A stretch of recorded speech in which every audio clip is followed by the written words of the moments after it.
Welcome to the JMC True Crime channel. Thank you so much for joining me. The story of Emmett Till is not for the faint-hearted. His short life was ended in such a brutal manner that he is still remembered today with reverence and with the sorrow of what he could have been and done with his life. He was 14 years old when he was kidnapped. He was 14 years old when he was mutilated.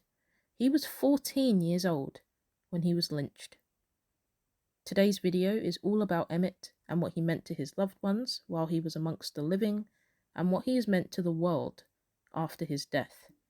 Strap in and let's get stuck in.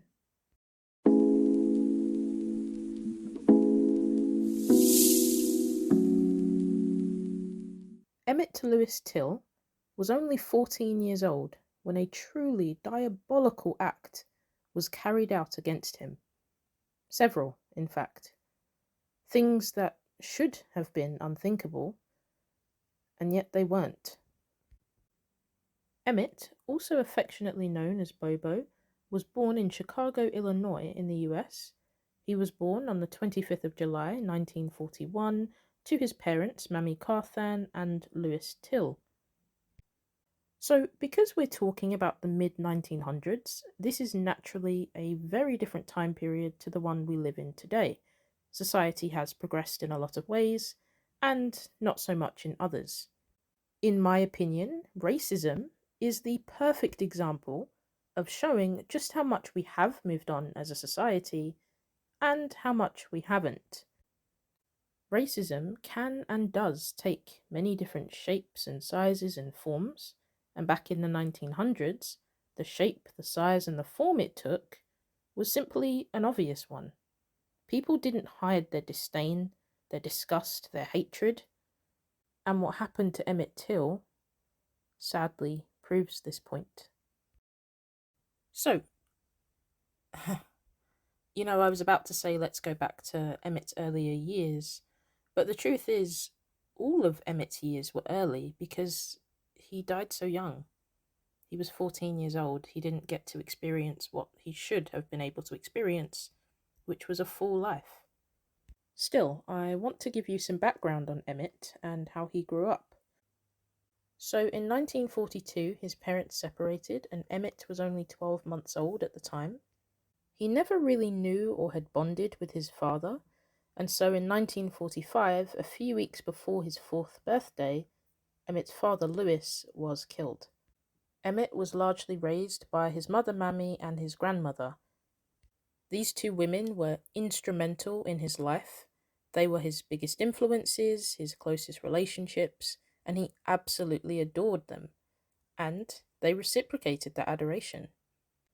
Emmett and Mammy lived in a busy neighborhood in Chicago's South Side. It was a black neighborhood. And Mammy began working as a civilian clerk for the US Air Force so she could make a better salary and provide more for herself and for her son. Generally speaking, Emmett was known to be a happy and buoyant young boy. And I do mean boy. This is not a grown man that we're talking about a child. I say this because I'll likely be repeating this later in this video.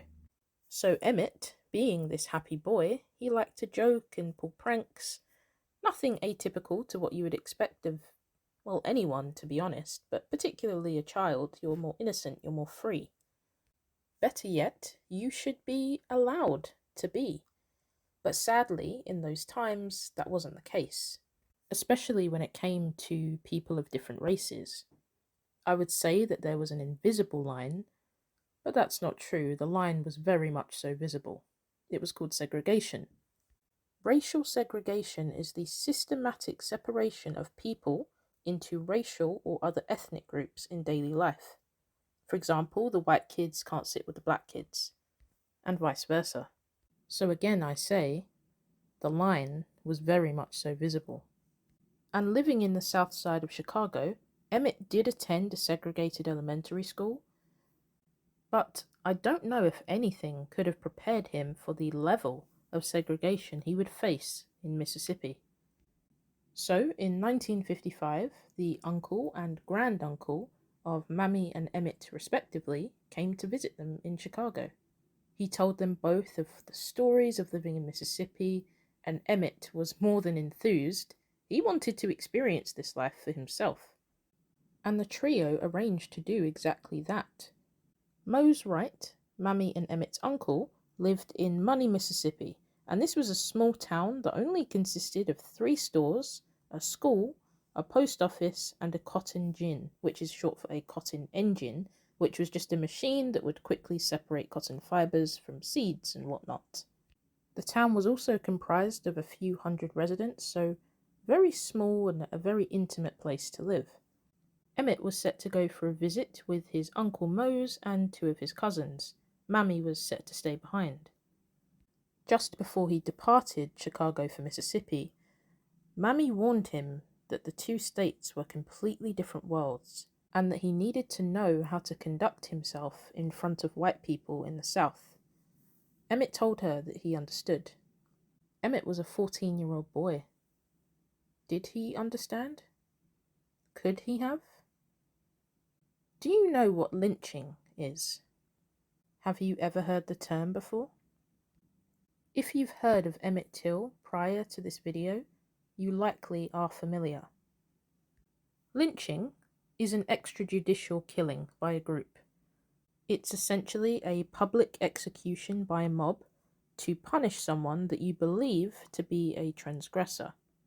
This typically includes torture and mutilation. It's a vile way to die. And with that in mind, anyone can be lynched. Absolutely anyone. Any colour, any creed, any shape, any size. But there was a particular colour that was targeted. 1954 was the beginning of the civil rights movement. This was a non-violent social and political movement that merely aimed to abolish legalized institutional racial segregation, discrimination, and disenfranchisement all throughout the US. But the desire for equal rights wasn't welcomed by everyone. It still isn't welcomed by everyone today.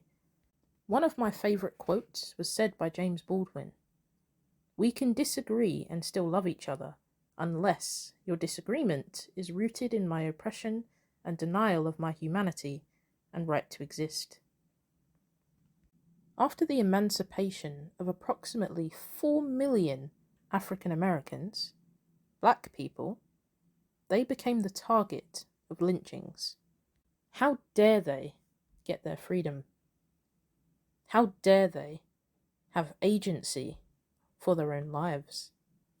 That was the mindset that a lot of people had back then, and possibly still do today. All in all, Emmett Lewis Till was lynched. A 14-year-old black boy was lynched in 1955, and I'm going to tell you why. On the 24th of August, 1955, Emmett, with his 2 cousins, go into a market to buy some candy. Now, this market was owned by this white couple, Roy and Carolyn Bryant.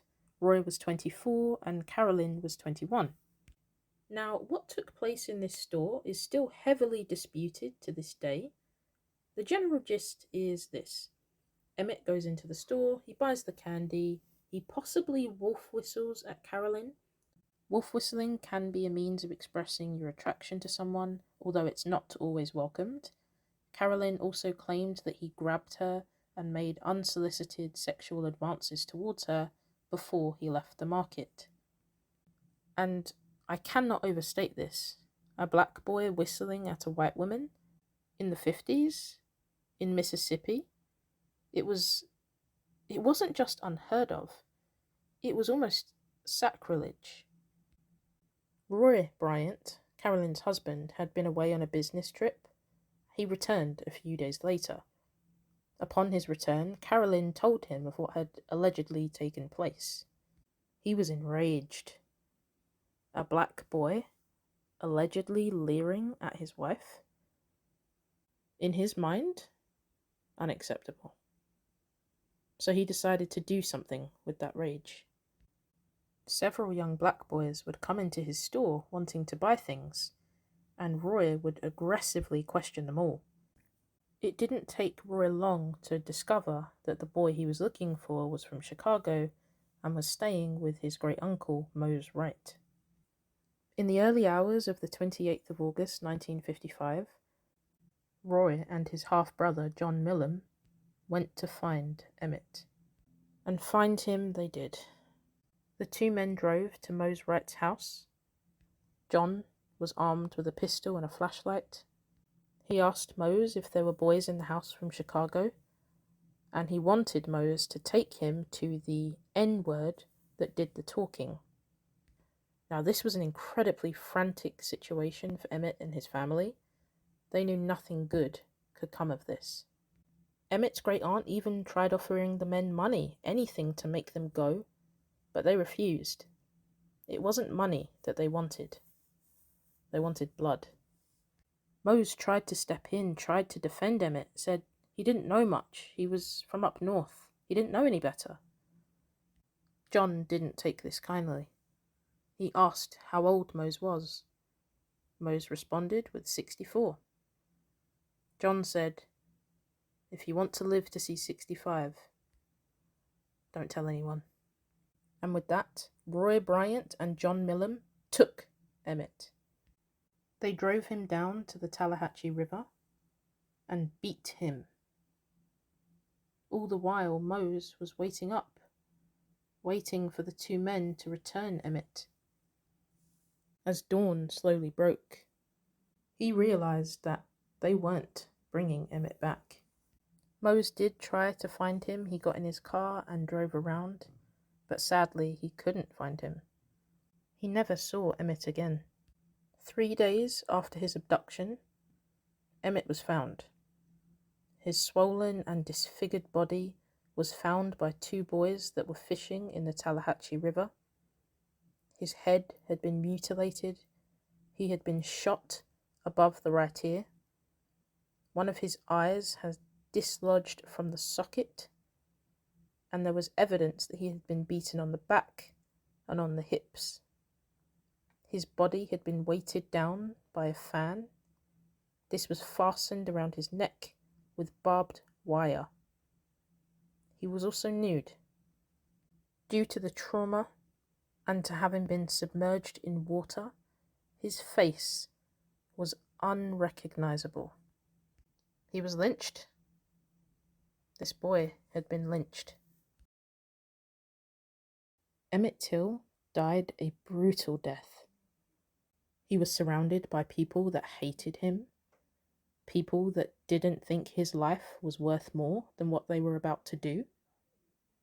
He must have been terrified. I do want to add that historically, and you can argue that this fact is still true today, black boys are not always seen as black boys. Typically speaking, youth translates to innocence. This is definitely not always the case. There are plenty of stories to prove just that, but again, typically. This is why we have juvenile courts and why we refer to children as minors, because you cannot expect a child to share the same level of responsibility that you would expect of an adult, and rightly so. A child lacks maturity, life experience, and the responsibilities that you have in adult life. You simply cannot view a child through the same lens that you do an adult. It doesn't work. So going back to what I said about black boys, a lot of the time they are perceived as black men, meaning that they don't get the benefit of the doubt when it comes to innocence, or the fact that they're still in their youth. What they do get is dehumanization. That's what Emmett got. Emmett Till was 14 years old, Carolyn Bryant, 21. He was a child, she was an adult. He was black, she was white. Emmett's body was so disfigured that the only way to identify him initially was via an initialed ring, LT, for Lewis Till, Emmett's father. The authorities wanted to bury Emmett quickly, but Mammy, Emmett's mother, refused and requested for him to be sent back to Chicago. Mammy was absolutely devastated upon hearing the news of Emmett's death. And what was equally gutting was the moment when she saw his mutilated remains. Mammy then made what is now thought to be a monumental decision.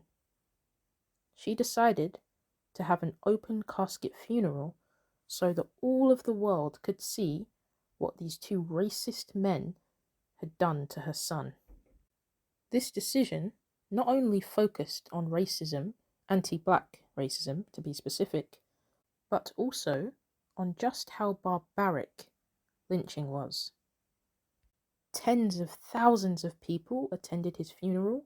They saw his casket, they saw his body, and lots of pictures were taken, and those pictures were published in black-oriented magazines and newspapers.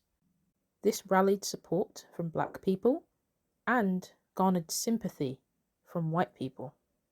This was a turning point. Local newspapers and law enforcement officials initially condemned Emmett's violent death. However, when they began to receive national criticism, they defended Mississippians. That also meant defending Emmett's killers. In September of 1955, less than a month after Emmett's brutal death, Roy Bryant and John Millam were found not guilty by an all-white jury. I won't say anything further on that point. I'll just let that sit with you. Following this, Roy Bryant and John Millam were protected by the double jeopardy clause, meaning they could not be prosecuted for the same crime twice. And when I say protected, I really do mean protected, because in 1956, the two men publicly admitted in an interview with Look magazine that they had tortured and murdered him. They sold that story for $4,000. Truly despicable.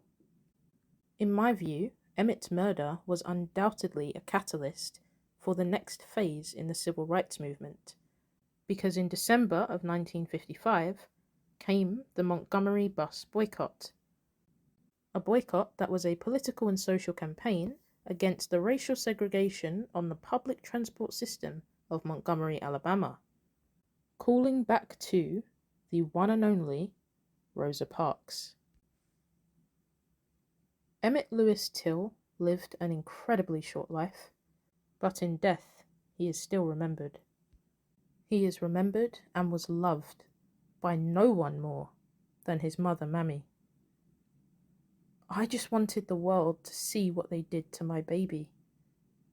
That's what Mammy said when people asked why she wanted an open casket. And the world has seen. A lot of eyes have been opened. Not all. Certainly not all. But I think a lot of people that didn't pay attention to racism, or even care whilst Emmett was amongst the living, began to care once he was dead. And that, in and of itself, is a tragedy. When I hear that, when I even hear myself say it, I'm amazed. Why did he need to die for you to care? And need I remind you, he didn't die peacefully. It's not like he died in his sleep. He died brutally, and he was all alone.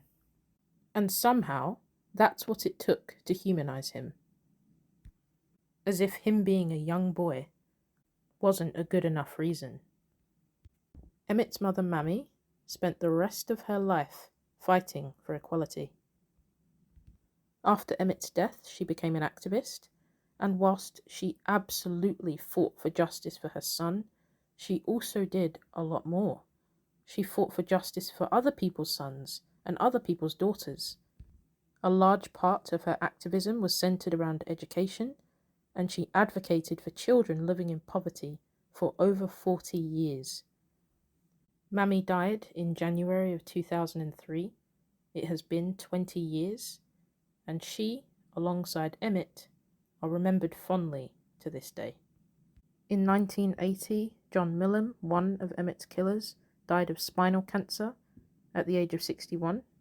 Emmett's other killer, Roy Bryant, died in September of 1994 of cancer at the age of 63. In March of 2022, the current US President, Joe Biden, signed the Emmett Till Anti-Lynching Act. This is a landmark US federal law which makes lynching a federal hate crime. Once again, thank you to each and every single one of you that stuck around to this point in the video. I am so grateful and it is very much so appreciated. Please make sure you hit the subscribe button, turn on the notification bell so you can be made aware of every time we post. Won't be long until we're reunited. I'll see you again soon.